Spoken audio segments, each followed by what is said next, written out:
Bonjour. Je finirai avec ce programme simple qui nous aura quand même bien occupé en lui rajoutant deux fonctionnalités importantes. La toute première était en fait dans la version non graphique du programme. Quand on donnait une réponse fausse, le programme fournissait tout de suite la bonne solution, ce qui permettait non seulement de vérifier ses connaissances, mais aussi de les réviser quand elles n'étaient pas au point. La solution facile serait de dire quand l'utilisateur entre une mauvaise réponse, hop, je lui balance à l'écran une boîte de dialogue avec la bonne réponse. On sait faire, on a vu cela avec les erreurs quand on ne parvient pas à trouver le fichier de question. Mais je vais essayer de faire plus subtil que cela.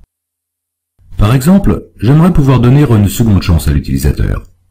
Parfois il n'a pas la moindre idée de la bonne réponse, mais parfois aussi il peut hésiter entre deux possibilités. Si l'on prend deux piliers de la poésie romantique, Lamartine et Vigny, lequel s'appelait Alphonse et lequel Alfred, on peut hésiter, et ce n'est pas la même chose que de ne pas savoir du tout. Il y a encore un cas, celui où l'on connaît parfaitement la bonne réponse et l'on fait une faute de frappe ou d'orthographe stupide.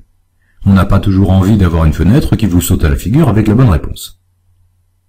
Je vais donc faire autre chose. Je vais ajouter un bouton qui pourra donner la solution, mais je vais commencer par le désactiver. L'utilisateur entre sa réponse, et si elle est mauvaise, j'active le bouton. À ce moment-là, l'utilisateur a le choix. Soit il ne connaît vraiment pas la bonne réponse et peut la visualiser en cliquant sur le bouton, soit il peut tenter sa chance une autre fois. S'il a bon, il n'aura qu'un demi-point, mais c'est plus encourageant que rien du tout. Et s'il a faux au deuxième essai, à ce moment-là, j'affiche la réponse. Première chose, je vais définir un attribut qui est le nombre de chances restantes. Au début, il vaudra 2. Ensuite, je vais rajouter mon bouton pour donner la solution. Comme c'est lorsque je vérifie la réponse que je décide si je dois l'activer ou non, ce bouton, contrairement à l'autre, doit être un attribut et je le préfixe par self. Et ensuite, j'appelle sa méthode disable pour le désactiver. C'est un peu ce que je vous expliquais dans la Pythonnerie 18 avec le magicien. Tout sera en place, je vais définir les actions associées au bouton dès le départ, mais j'actionne un commutateur pour le rendre inopérant. Prochaine étape, je vais mettre mes deux boutons l'un à côté de l'autre, donc je commence par créer encore une boîte horizontale. Puis j'ajoute mes deux boutons à cette boîte avec un peu d'espace entre, et la boîte horizontale dans la boîte verticale, rien que du classique.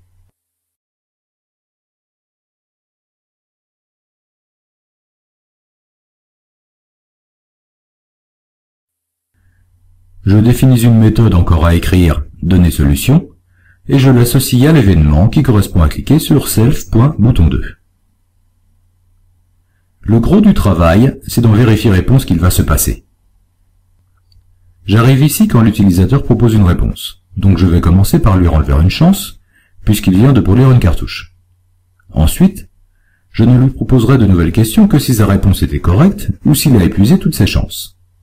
Je vais donc utiliser une variable logique question suivante et la mettre à false pour dire non, on ne passe pas à la prochaine question. Maintenant au travail. Le smiley enthousiaste, je ne vais le montrer que si l'utilisateur a donné la bonne réponse du premier coup. Je vais donc tester mes chances restantes, et s'il en reste encore une après celle-là, je vais ajouter un point et me montrer enthousiaste.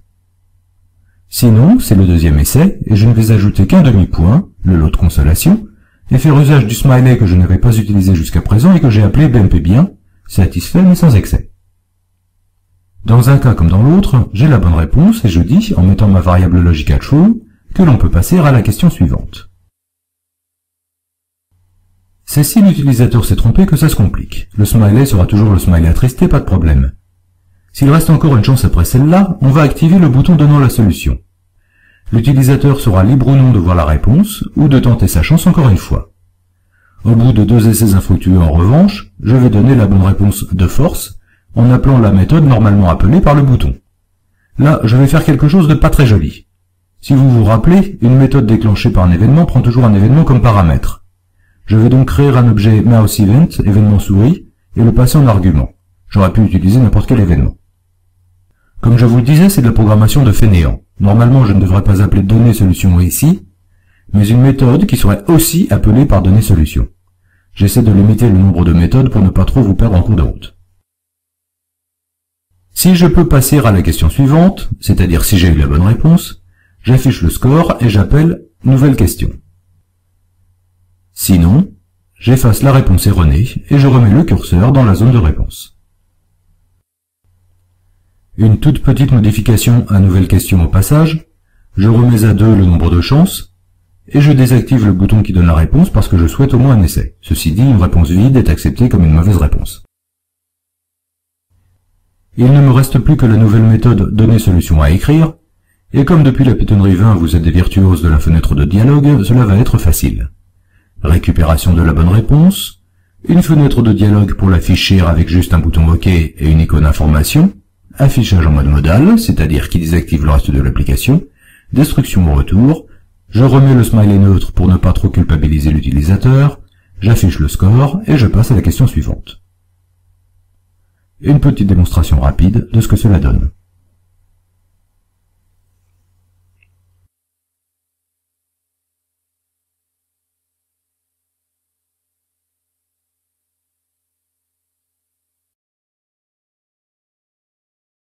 Pour finir, je vais ajouter une fonctionnalité importante à mon programme, la possibilité de changer à la volée de questionnaire.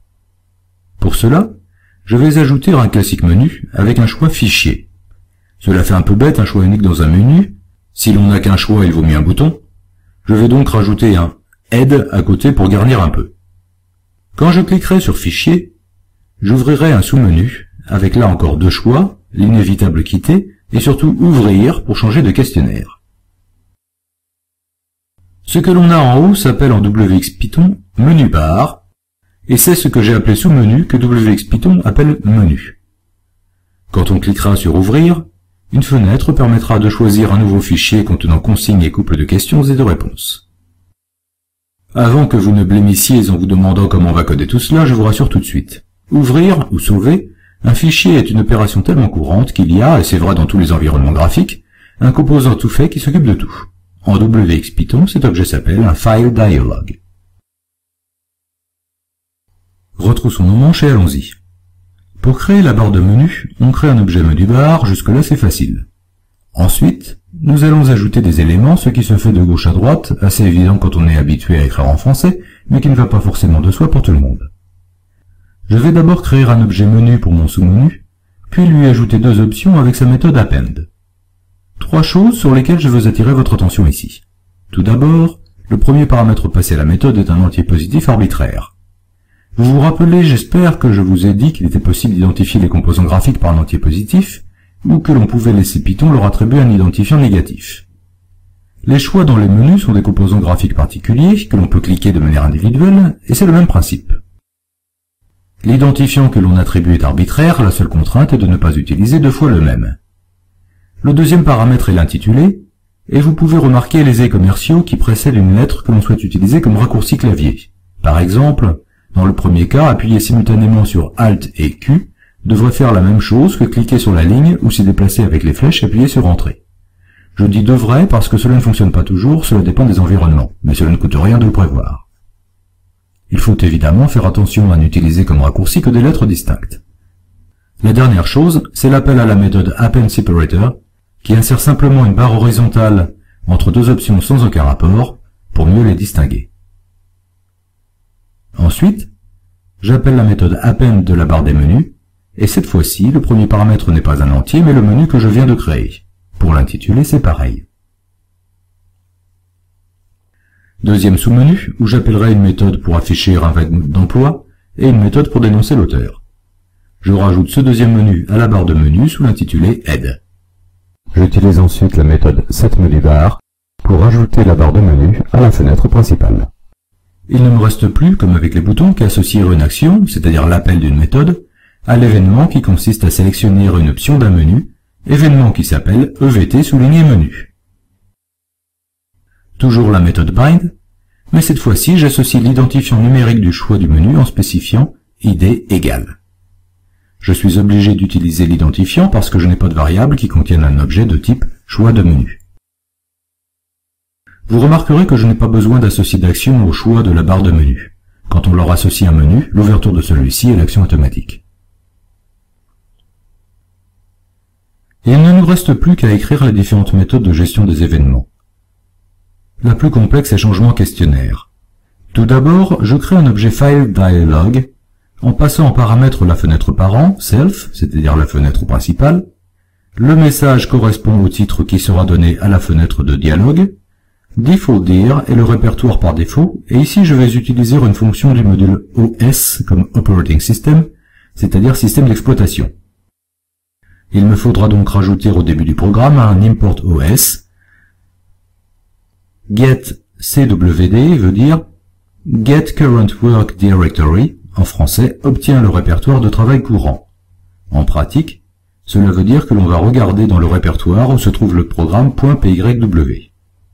Je précise ensuite avec Default File mon filtre de recherche de fichiers.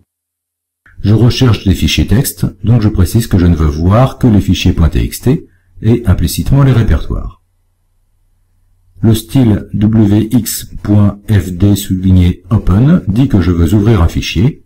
C'est important parce que pour s'ouvrir un fichier, j'ouvrirai exactement le même dialogue, sauf que je dirai wx.fd_save.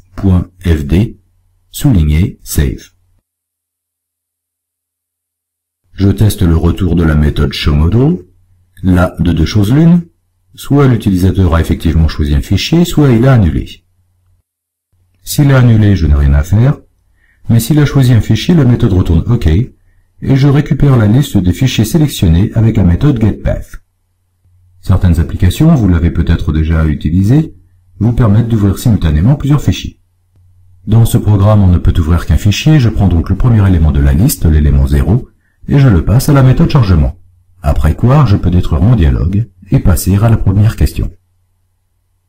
Quelques modifications très mineures à chargement. Quand je charge un nouveau fichier, il faut que je remette tous mes compteurs à 0. D'abord, je vide la liste des questions, en disant que je remplace l'ensemble des éléments par une liste vide. Je suis forcé de faire cela, sinon les nouvelles questions se rajouteraient aux anciennes au lieu de les remplacer. Ensuite, je mets mes compteurs à 0 et j'affiche le smiley neutre.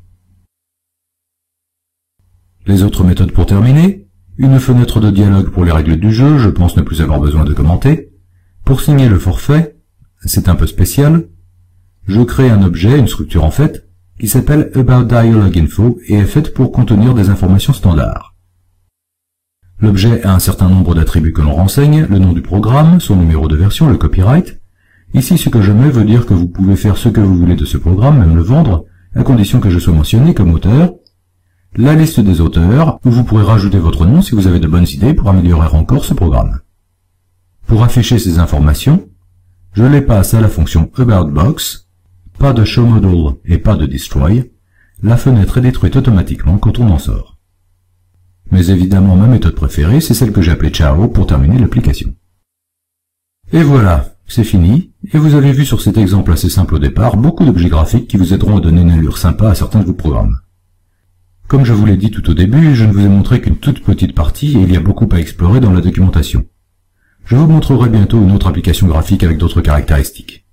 Mais c'est une application de type base de données, et je ferai dans la prochaine Pythonnerie une grosse parenthèse sur les bases de données et le langage SQL.